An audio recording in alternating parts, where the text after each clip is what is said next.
इसको मानता हूँ। लेकिन सर अब तो पेट्रोल डीजल के दाम कम हो गए। नहीं नहीं, वो भी जिम्मेदारी उन पे आयद होती है। मुग़लों की वजह से ये प्रॉब्लम है, औरंगज़ेब की वजह से पेट्रोल की कीमत में इजाफा हो गया, और अकबर की वजह से कीमतें बढ़ गई, बादशाह अकबर की वजह से, और शाहजहां की वजह से नौजवान बेरोजगार।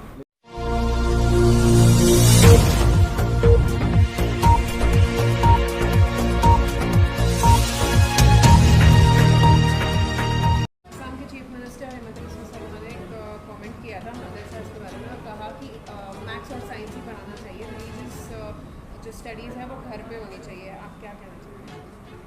आसाम में 7 लाख लोग सैलाब से मुतासर हुए हैं, 18 लोगों की मौत हुई है, मगर ये मुख्यमंत्री को आसाम की जनता की तकलीफ की फ़िक्र नहीं है, उसको मदरसे की फ़िक्र है।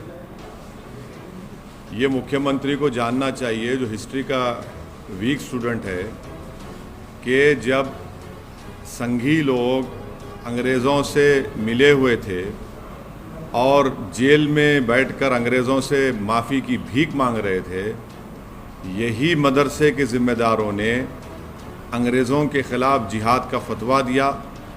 यही मदरसे से पढ़ने वाले लोगों ने अंग्रेज़ों के ख़िलाफ़ अपनी जानें दे दी, और ये इनका एक इन्फीरियरिटी कॉम्प्लेक्स है।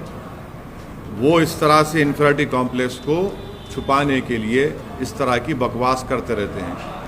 क्या राजा राम मोहन राय मदरसे में पढ़े थे या शाखा में पढ़े थे? और शाखाओं में और मदरसों में फ़र्क ये है कि मदरसों में इंसानियत का सबक सिखाया जाता, इंसानियत से हमदर्दी और मोहब्बत का पैगाम दिया जाता। तो इनको ये चीज़ें समझ में नहीं आती, और इनको ये बात समझने की ज़रूरत है कि मदरसों में साइंस, मैथ्स सब पढ़ाया जाता, और मदरसों के ज़रिए से ही भारत को और ख़ूबसूरत बनाया गया। तो इनको इन सब चीज़ों से मालूमात नहीं है। और आखिरी बात यह है कि नरेंद्र मोदी की सरकार क्या मदरसा मॉडर्नाइजेशन की स्कीम नहीं चला रही है? क्या सालाना भारत की पार्लियामेंट में उसका बजट मंजूर नहीं होता है क्या? तो इनको सिर्फ मुसलमानों से और इस्लाम से नफरत है, ये खुल के आ गया उनकी ज़बान पर। लेकिन सर अब राजस्थान में भी सेम कंट्रोवर्सी, वही जवाब है। देखिए, मोदी सरकार में क्या मदरसा मॉडर्नाइजेशन स्कीम नहीं है? क्या मुख्तार अब्बास नकवी उसके मंत्री नहीं हैं? आप मुसलमानों से, इस्लाम से नफरत करते, इसीलिए इस तरह से आप ये अनाप शनाप बकते रहते हैं। सर, आपने ट्वीट किया मुग़लों से भारत के मुसलमानों का कोई रिश्ता नहीं है, लेकिन ये बताओ कि मुग़ल बादशाहों की बीवियाँ कौन थी? और उसके ऊपर अमित मौलवी ने कहा है कि दिस इज क्लास सेक्सिज्म। तो ये क्या विषय था, क्या बोलना चाह रहे थे सर आप? वो आप बोलते रहता है, उन्हें बच्चा है, उसके बातों पे क्या बोलना। अच्छा, ये ट्वीट के बारे में बताइए सर। क्या पूरी स्पीच है? स्पीच सुनो, समझ में आता। नहीं, ये पर्टिकुलर कोड जो आप नहीं, आप स्पीच सुनिए।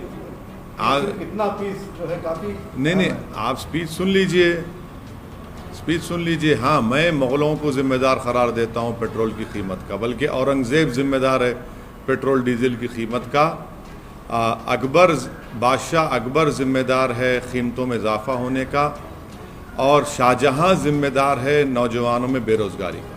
इसको मानता हूँ। लेकिन सर अब तो पेट्रोल डीजल के दाम कम हो गए। नहीं, वो भी जिम्मेदारी उन पे आयद होती है। मुग़लों की वजह से ये प्रॉब्लम है, औरंगज़ेब की वजह से पेट्रोल की कीमत में इजाफा हो गया, और अकबर की वजह से कीमतें बढ़ गई, बादशाह अकबर की वजह से, और शाहजहां की वजह से नौजवान बेरोजगार। लेकिन प्रधानमंत्री की वजह से पेट्रोल और डीजल के दाम। नहीं, प्रधानमंत्री जिम्मेदारी नहीं है इसकी, मुग़ल जिम्मेदार।